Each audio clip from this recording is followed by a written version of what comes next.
welcome to the last episode of Hey, you want to start something? And this is the third episode, also the final episode, and we have Sindhu from Snowball! Yay! Hi. Okay, so can you briefly introduce yourself and so your startup? Yes, so I'm Sindhu, and we are building Snowball, which is an app where you can log anything that you do in your free time, like all your hobbies and just like things you do. So actually, what first made you want to take this more seriously?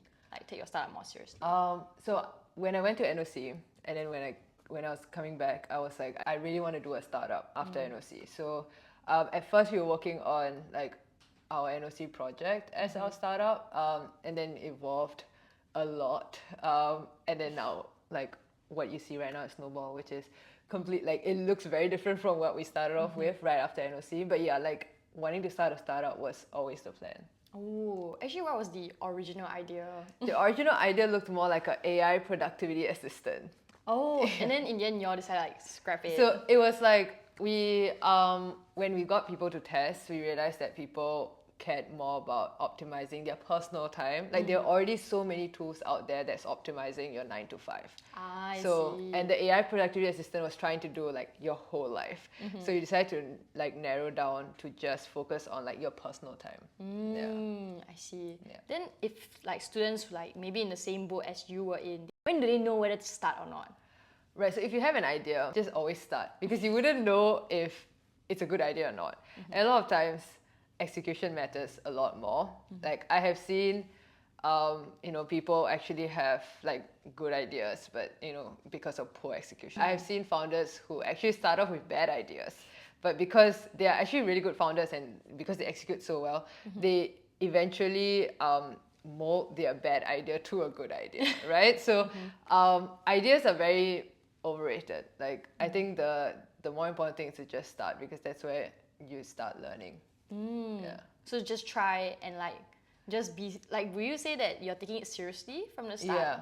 Yeah. Like take it seriously from the start. Like treat it like an actual startup, not just a project. Because a lot of students, they always treat things as just like it's a project. If it's okay if it fails, I mean it is okay if it fails, but just try to give it a good shot. Yeah. So do it well. Do it well. Oh, I see. For students, do you think it would be difficult to balance starting this, but also balancing with your own your priorities in school and whatnot? Right. So I'm probably just like a bad person to ask, because I'm a very bad student. My personal opinion is just it's important to do things that help you stand out. Like not just do things that everyone's doing, and everyone is trying to optimize for your academics, right? So in today's in today's job market, even if you are like trying to look for a job, like this advice still applies, which is like to do things on your own, because that's where like you learn faster.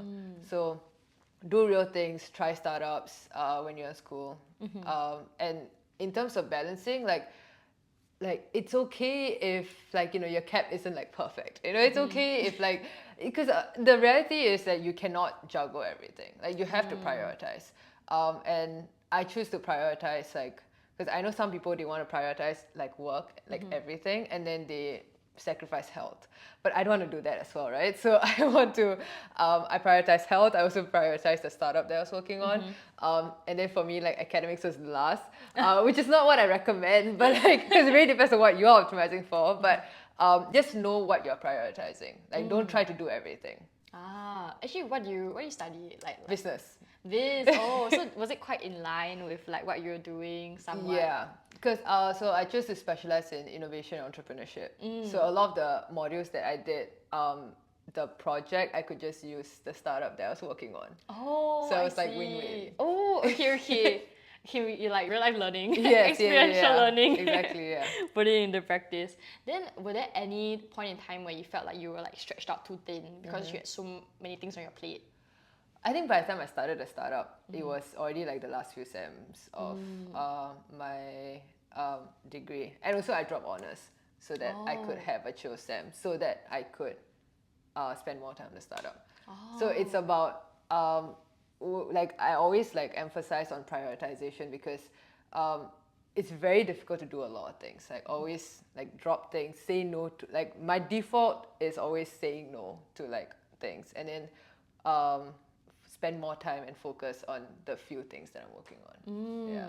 I guess that means that you kind of know exactly what you want. Yeah. So it's like, I guess having clarity in knowing what you want first, right? Yeah. But then what if some people feel like they don't really know what they want in the first place? Right. So in that case, then it's definitely good to explore because you want to know what you're good at. So so I think that was like in year one or even before uni. My default was yes to everything, right? Because I want to try as many things as possible, see what I'm good at, and before I niche down. So I think I only probably started defaulting to know like when I got clear. So how do you even get clear is really just experimenting. It's really it is luck, but it is also about putting yourself out there and trying out different things. Because sometimes you think that you already know what you like or what you know, but if you don't try, you may not know. Like I may not know about. Actually, I didn't know much about tech startups before NOC. Like before that, I think I've heard of tech startups, but I didn't really know much about it. But it's only through NOC I realized, wait, actually, like this is really fun. Before that, I wanted to specialize in marketing. Oh. So like a lot of things changed, right? Because I decided to just like explore, like let's see how this goes. Yeah, and that turned out well for me. Whoa. Yeah. Nice. Actually, that was quite a good, I guess, perspective. I always thought they would be saying yes to everything, like especially like people in this industry, like do everything and anything. But I think it's really interesting to hear how you like pivoted from that to like specializing and then starting to say no because you know where your priorities are. Yes. How would you know, like when is it time from just starting out to actually taking it seriously, like committing? Like when do you start committing? When did I start committing? I think, this was towards the last few sems already. And I wanted to like give the startup a proper shot. Why did I want to do that? I guess because I was nearing graduation already. Oh. So like, this had to be like, I really wanted this to be like my full-time job. Like I didn't want to get a job. So this better work. So I was already like, okay, all in, like let me prioritize into making this work. Yeah. And you had like a vision for Snowball as well to see it in the long run, go in the long run. Yes. Ooh, okay. Actually, when did that happen? Was it like in the earlier stage where you already kind of knew like, okay, I'm locking in? Or was it somewhere in the middle, like when you're trying to figure things out? I think like when I was already starting, I was already like lock it. Like I don't think it was ever like, okay, let me just like try this out and see how it goes. Because when you start off with something like that, it becomes an excuse to not put in like your all. And so it's better to just lock in from the start, because if it doesn't work out, then at least you fail faster and then now you can lock into something else. So True. Yeah. Oh, okay. Wow. Yeah. So lock into everything. Just lock in. Lock in. It's okay if you fail. Yeah. You fail, it's fine. Just lock in again. Lock it on again. something else. Yeah. Exactly. Okay. But then in that process, do you ever had that imposter syndrome or felt like you weren't good enough? I think from the very start, I knew that like I'm probably not the smartest, and I know that there's smarter people out there, but a lot of smart people, they don't try. But the thing about me is that I try. So and that already like that, I feel like that already puts me at like a better position, because at the end of the day, I don't think it's about like, I mean, being smart does help, but even if like you're not smart, I feel like I got here where I am not because like I'm smart, but it's just because I try. Like, I just keep trying. Yeah. So I don't really feel imposter syndrome because I mean, I'm trying and like others are not even doing that. So yeah. So you're like doing whatever's in like, I guess, your capacity. Yeah. For students who are new to like the startup ecosystem, like where should they even begin? Oh, new to startup ecosystem. I mean, like first try to just expose yourself to like different startups in the first place. I was like, when I was new, before NOC, I joined N-House, which is like where I talked to a lot of people who were NOC alumni. So they actually know what startups are, right? So I participated in some of these like events, and I was so naive back then, because like the ideas I was coming up with was like really bad, right? But I didn't know, because I mean I was like super new to the startup ecosystem. But then once you start immersing yourself in, and you actually expose yourself to different startup ideas or different like startups, and how like you see how they execute. And then when I was in NOC, when I interned at a startup, that's when I saw, okay, this is how it is like in a startup as well. So it's really just like not just attending events and stuff, but also try to see how it's like internally as well. or like try pitching an idea at a competition. Like involve yourself more than just like watching from the outside or just like watching videos, because a lot of time there's only so much you can learn just by watching and consuming content. Like you have to like really immerse yourself in. Damn. And you did this like after you came back from NOC, like pitching or like... Yeah, even during NOC. Actually, I was pitching even before NOC. Oh. Like, so when I was in N-House, I joined a few like NOC alumni students who have been through NOC program already, so obviously they know more. But like I just joined them and then see how it is. Oh wow! And then you just went out and pitched your idea. Yeah, you know what? I'm gonna pitch as well. Yeah.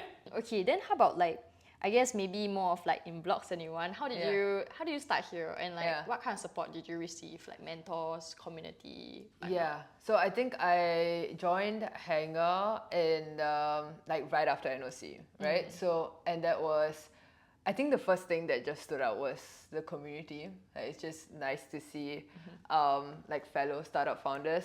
Like I think that's probably the biggest thing, because it's just very important. Like usually when you start a startup, you probably wouldn't know like other people who start startups. Like none of my friends have startups, right? So it's like, it will be a very lonely journey if you do not join something like Block 71, right? Where you actually see other startup founders. So like right now, the people that I spend most time with are the people in the hangar. Like I see them like every single day. Honestly, I would have gone crazy without them. Like, cause like really like without having someone that relates, like I can like, you know, complain about my life to my struggles to my friends, but like obviously they will not understand because they don't run their own startups, right? So it just wouldn't be the same. Like it's really important to meet other startup founders. It's also always nice to have like another like bouncing board as well. So whenever like any of us are facing any challenges, like we'll just be like, I need some help. I want your thoughts on this. And that's just like really useful to hear like another voice, because sometimes you just don't know like who else do you ask, right? True. Yeah, so community, and then to even like have that community in the first place, just like the events that Block 71 organize, that is what probably allowed me to even make friends with these people in the first place. And then also like the space. It's just, I know everyone loves working from home, but and even though I have the choice, like even though I don't have a boss telling me to go to the office every day, I come to the office every day because it just feels like a lot nicer than working from home. So yeah, sometimes I imagine, oh my god, I'm so grateful for this space, this like beautiful like building with like amazing views that I get to come to every day.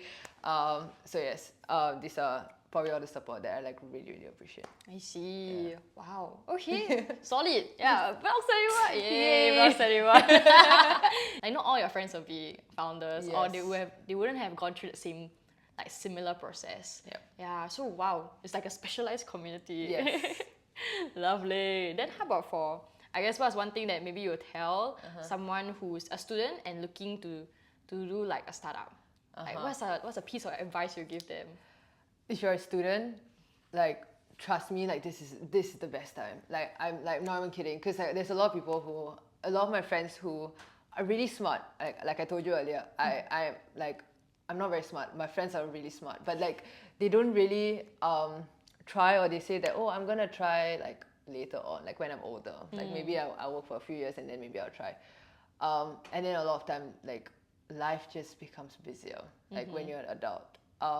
Now that I've graduated, I can tell you this, that life does get busier, and it's just a lot easier if you start when you're in school.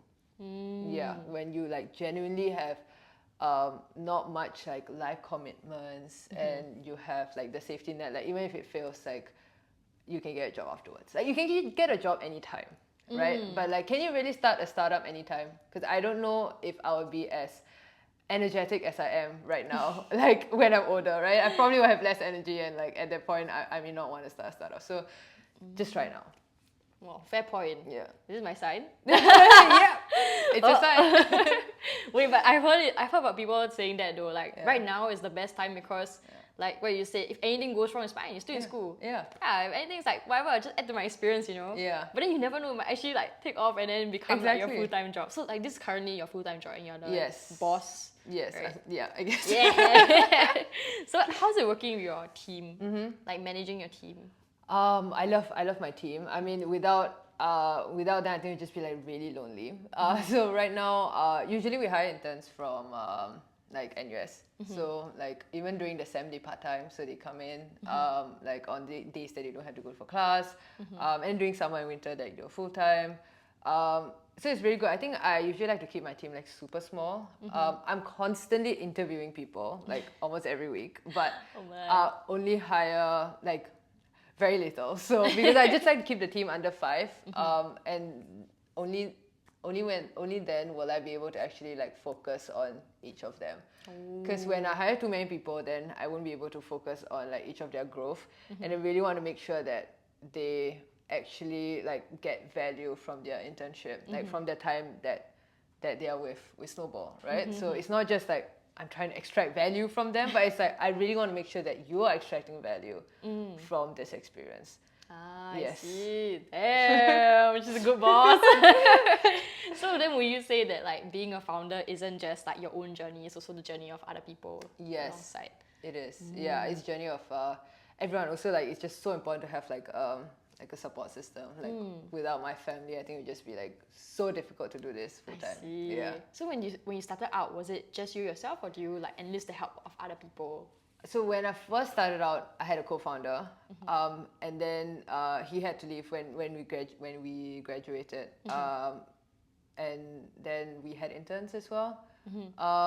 Yeah, usually it's true. It wasn't like friends. Like usually I like to keep things official. It's like either you're in the team or you're not. You know, I think a lot of times when you start out, like there might be a lot of like gray area where you might like, oh yeah, he's just helping out, she's helping out. But then I think without labels, like there might be drama. So it's very important to be clear who's in your team and who's not. I see. Yeah. Oh, that's like another. I guess it's a whole other topic to Yes, delve whole other into. topic. Yes. Not this time Not round. this time, Maybe yeah. next time. Yeah. Yeah, I thought about it. It's like whoa, complicated. Drama. But wow. Yeah. So maybe like I can like help to sum up a bit. Like just try everything. Yes. And when you do try it, also do with people. Like find a community, right? Yes. Yeah, and then just don't be afraid. Now's the best time. Don't think, just do it. Okay, maybe think a bit, but like be delusional and believe in yourself. Are there any other like last words for those that are inspired to be founders as well, but haven't taken that step yet? Yeah, I mean, any last words is like if you're thinking, oh, if you hear all this and maybe you're like, oh, maybe this is not me. Like maybe this takes like a certain type of person. Like I don't think there's such a thing as type of person. Like okay, there are some traits that you do get when you're born with, but there are a lot of traits that you can learn along the way. So don't like disqualify yourself without even trying. Yeah. Wow, wise words. Yeah. Okay, so that's actually the end of the episode. So this is the actual last episode for this series. Yeah, so thank you so much for being here today and sharing your insights. Okay, Thank you for inviting me. Yay! Okay, thank you. Okay, say bye-bye. Okay, Bye.